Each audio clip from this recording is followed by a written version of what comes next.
Our product is the charger carrying case by Aidan Ohanian, Ben Magdalener, and Bowden Hollinsby.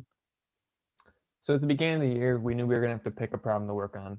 So we went through some common problems that our classmates and ourselves were experiencing.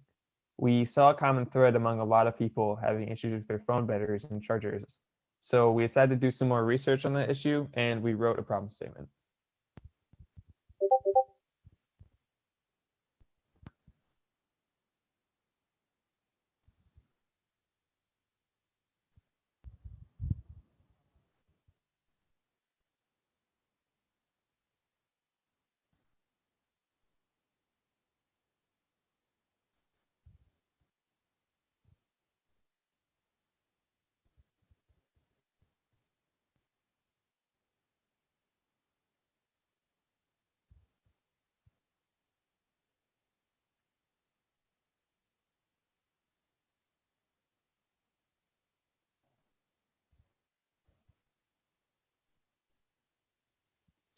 Design specifications.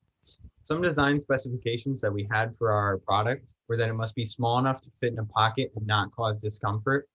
We wanted something that was going to be small enough to make it outweigh the other solutions. The product must be strong enough to withstand drops and being bent. We don't want it to damage the charger in any way. We want it to offer some more protection. It must have all the necessary components to efficiently charge your phone.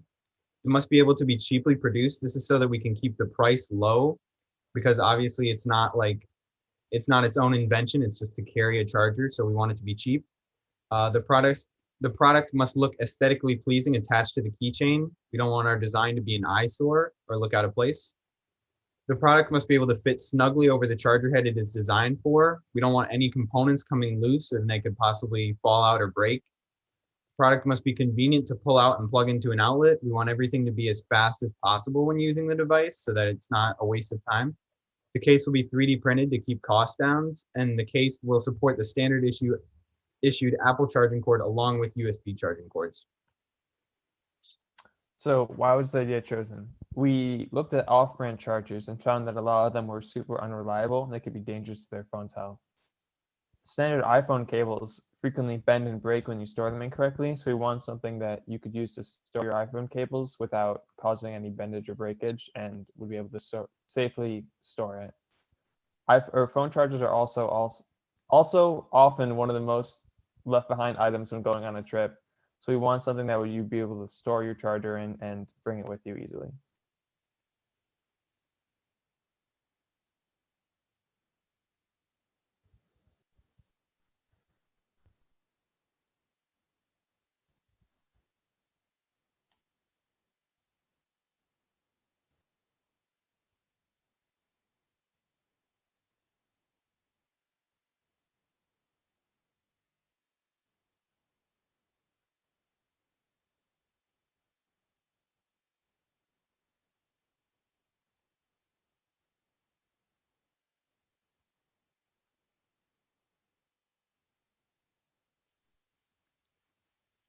Our survey, we conducted a local survey to further understand what the most used phone is, and more than half of the responses answered with iPhone. This helped us narrow down our scope to which phone we wanted to work on, because we knew we didn't have a lot of time and we wanted to, pick one that we could make really well. So we chose iPhone because the majority of our surveyed people used it. And our other survey was how long do charging cables last you, in which greater than 50% of the people had their cables last less than a year. And our goal was for those people to have who have their cables last more than a year to have them last even longer.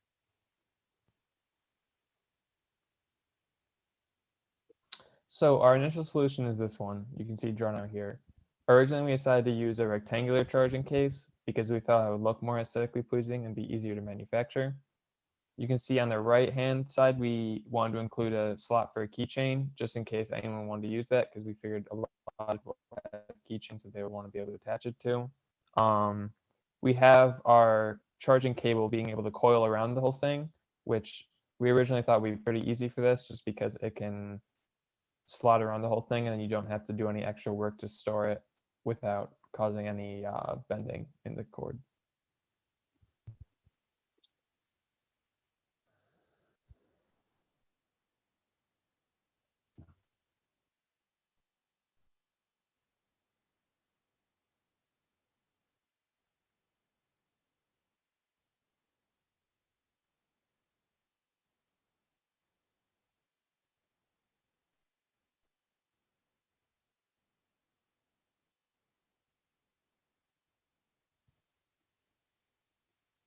Our CAD drawings. We wanted to make sure that we had very accurate drawings of all the components that we were going to use. So we spent a lot of time modeling the charger head and the USB to make sure that our design was going to properly fit them and fit them snugly and tightly.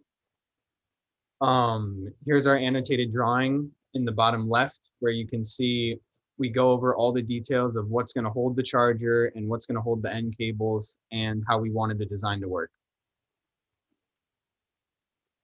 So we got some evaluation on these drawings from experts. One of them was Bowden's father's friend, Ernie, who's a constructional engineer, and the other one was Medha, our team mentor, who works as an engineer at Stryker. Both experts worry that the thumb holes on the top of the case to pull out the charger head might be too small for most people to take out of the charging cube. Medha suggested we use a ribbon-type lever that can help lift the cube out, and Ernie suggested putting a cover on the cube, giving it more height so people can pull it out. We considered both of these options heavily, and later we decided to use one of them.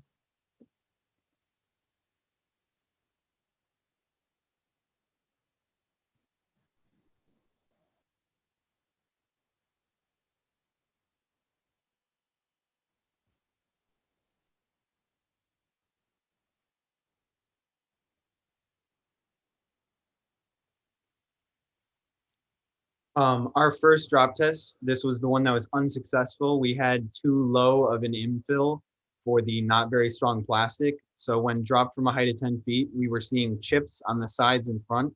And while it was still functional, it was pretty bad damage. And you wouldn't want to see damage this bad after dropping a product. So we knew that we had to either increase the infill or get a stronger filament.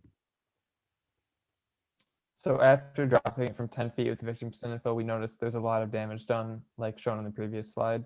So we decided to raise the infill so we could try and make the part more durable. You know, those cracks in the last slide didn't cause the product to stop working at all, but we knew that if you were to repeat those cracks, they could become like a weak point that could lead to the product becoming completely unusable.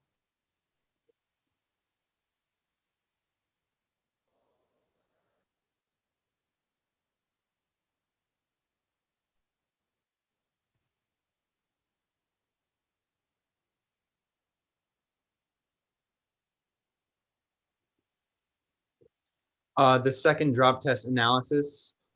This time we did the test with the charging cord and cube in it to see if it would actually damage the actual charger itself, because we were more confident in our design at this point. It was dropped from the same height, and after 2 times, there was no noticeable damage and the part was fully functional. So we felt that our device or our product was now passing this drop test that we had made for it. We also did some human factors testing, so we gave the part to Bone's mom to use for 24 hours since her phone is older and is known to have a fast deteriorating battery. And we made a quick table to demonstrate her thoughts at each milestone, which I don't know if you can exactly read it right now, but there were no issues at all with the durability over the 24-hour period. She did notice that it was a little bit hard to pull in and out at times, but she thought it was very practical to use and overall worked very well for her.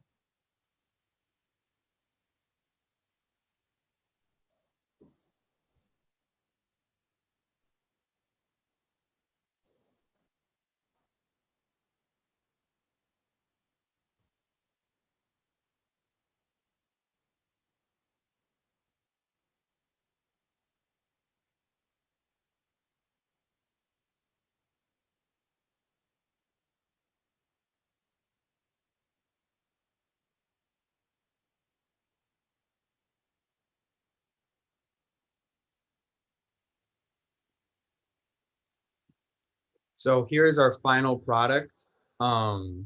We felt that we had reached all of our design specifications, and it passed both of our tests. Bowden's mom said it was very easy to use, and it passed our drop test. So we figured that we were good to go ahead with this product. So, as on a conclusion note, throughout the design process, we discovered a lot about the market of phone chargers, and there's a very small amount of keychain chargers that have the ability to use your phone while charging. We also discovered that if we were able to continue making this part, it is within our capability to make the same part for Android chargers and any other chargers in the market. It's a lot of people use iPhone, but there's also a lot that use Android chargers, and we would like to eventually be able to create that for both types of phone.